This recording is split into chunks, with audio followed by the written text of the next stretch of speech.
Welcome to today's program. Today we're going to talk about 3 tips for caregiving at home during the Christmas holidays because I realize how difficult for a lot of people it is around the Christmas time to think about creating good moments of joy and making good memories with the people they love.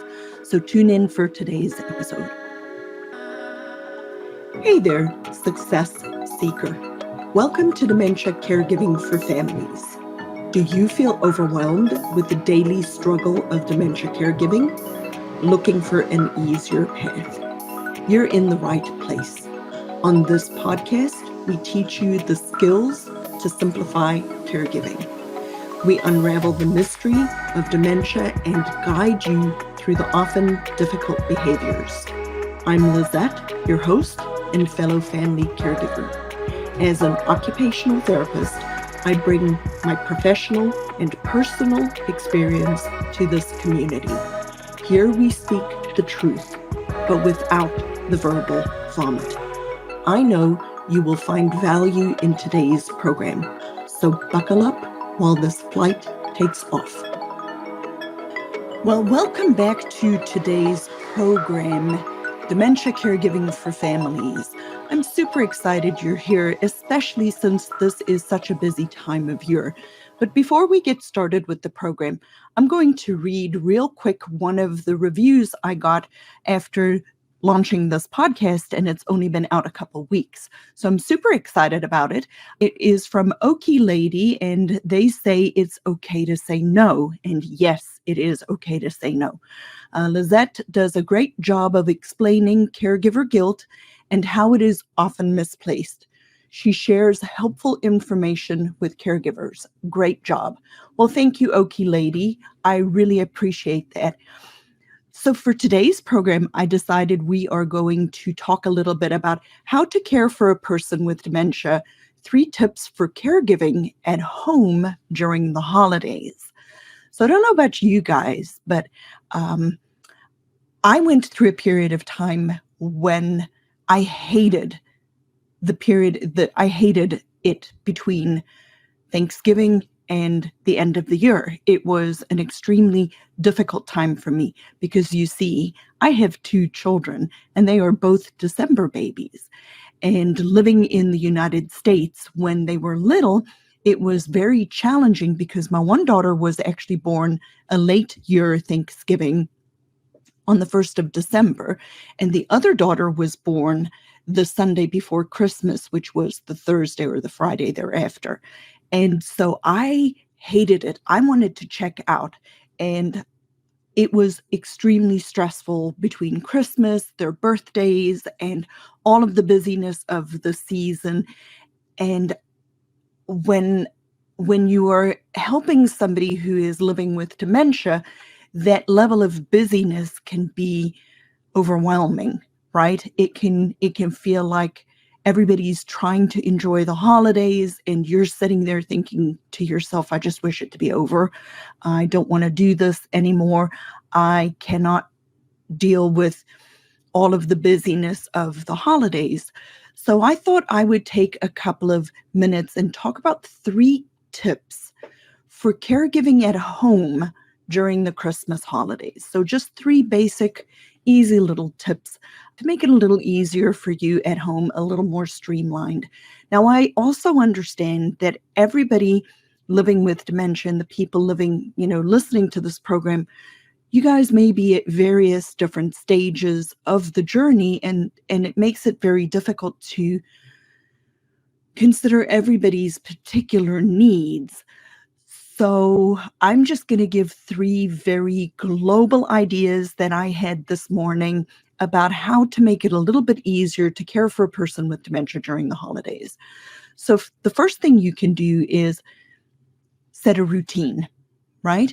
Most of us are creatures of habits. I don't know if you realize how much of a creature of habit you are, but try and brush your teeth with your other hand and you'll quickly realize how much of a creature of habit you are. Try to put your shirt on in a different way. We all put our shirt on exactly the same way every single day. So we're very much creatures of habit.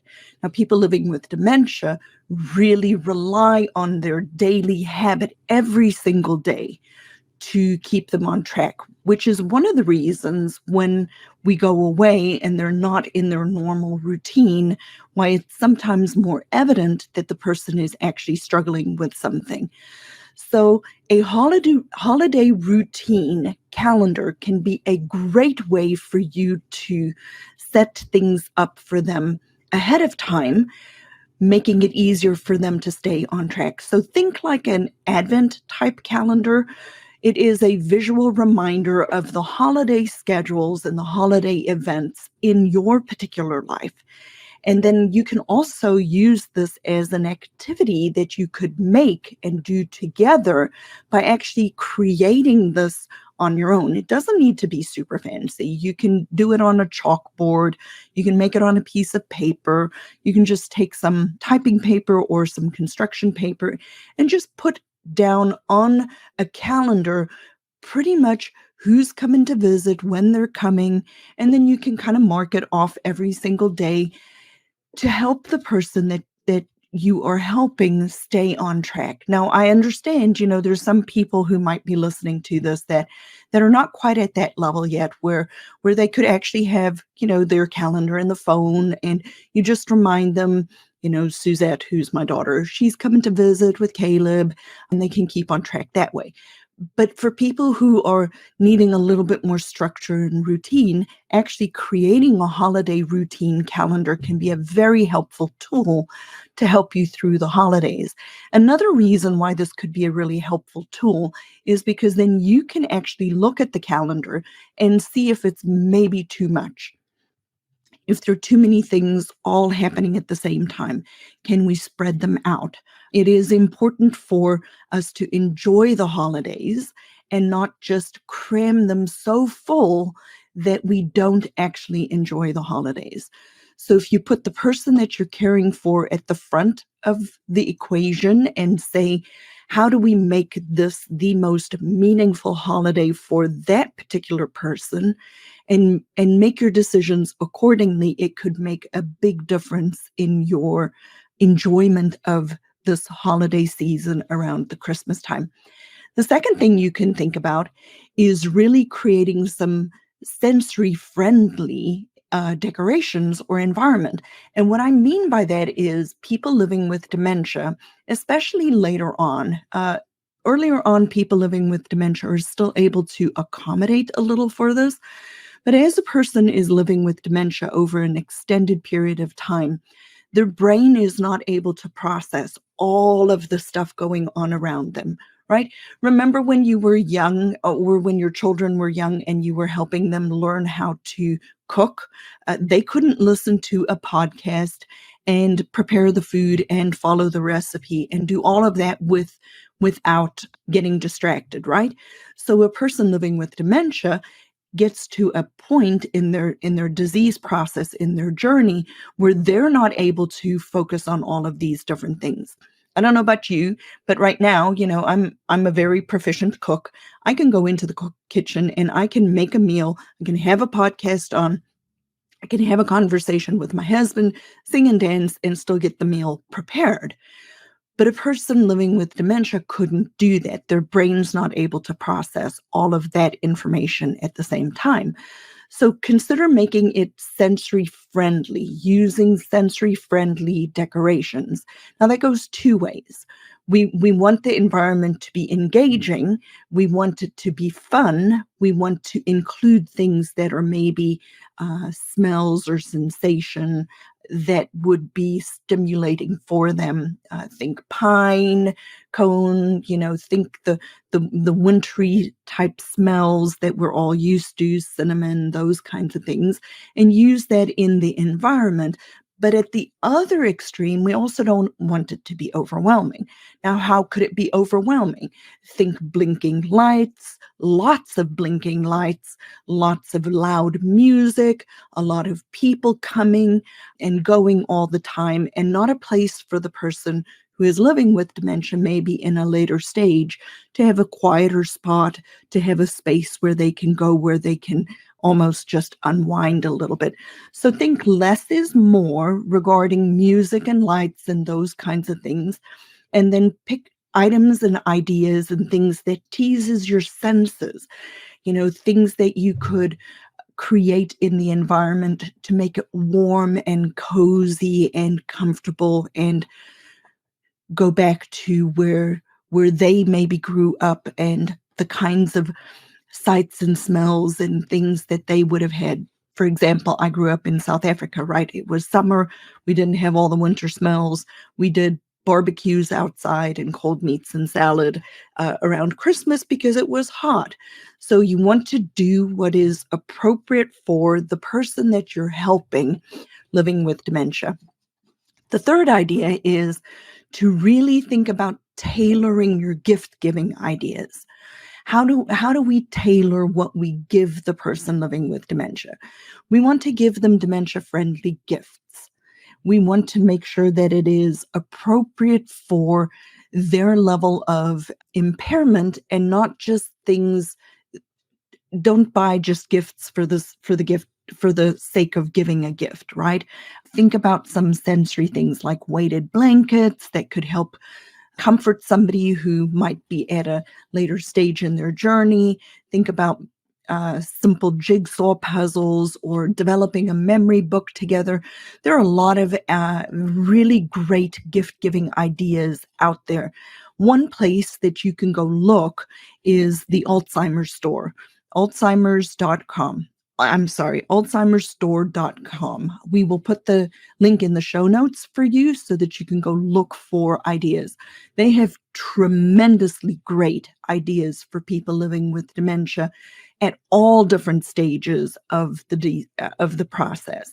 So there are multiple different things that you can do. It is super easy actually to help somebody living with dementia still have a meaningful Christmas and a meaningful a way to engage. Today's topic was how to care for a person with dementia, 3 tips for caregiving at home during the Christmas holidays. So one is a holiday routine. Even though it is an routine time, find a way to create a holiday routine. A second idea is sensory-friendly decorations to make it not as overwhelming, or try to engage the senses a little bit more. And the third idea is find some tailored gift-giving ideas. And in the show notes, we're going to put the website, thealtzstore.com, that have a lot of really great ideas for you around this Christmas time, so that you can make meaningful memories with the person that you love. Because remember what this is all about, right? We cannot necessarily change what is happening, but we certainly can change how we respond to it. And how we respond to it could be very positive by creating these moments of joy, by creating these memories, taking photos, not being afraid of still living in the moment, and really focusing on the person that you love and making those memories with them. Because regardless of whether you have dementia or not, we're not going to be here forever. None of us are going to be here forever. Our children and our grandchildren are going to remember us, and maybe our great-grandchildren are going to remember us. But after that, nobody's going to remember us. So create memories now with the people that you love at this period in your life. Don't shy away from it. You will never regret having those memories. So see you in the next episode, and thank you for joining me today, and have a blessed Christmas season. Yet again, thank you for joining me today. If you have listened to today's episode talking about the 3 tips for caregiving at home during Christmas, if you resonate with any of the content that I'm putting out, please join me by subscribing to this podcast and leaving me a review on Apple Podcasts. It really does make a big difference. I do read them. I'm super excited that this is only the third week or so that I'm doing this, and I have over 50 reviews as of today. I would love to be able to serve you more. So if you resonate with me, please subscribe to this podcast, and then go to Apple Podcasts and leave me a review. It will make a tremendous difference in me being able to serve you and know that I'm actually touching your hearts, because I do this for you and you touch my hearts. I pray for you every day. So join me in the next program. Thanks for joining me today, Success Seeker. I pour my heart and soul into this program to serve you. You can serve me by leaving a review on Apple Podcasts. And join our free Facebook group, Dementia Caregiving for Families. It's a positive and proactive space to navigate dementia caregiving together. Get practical tools and find support, but without the verbal vomit. Be a part of our community where we seek to find peace of mind and ease despite the dementia diagnosis. So join today and see you next time as our flight takes off.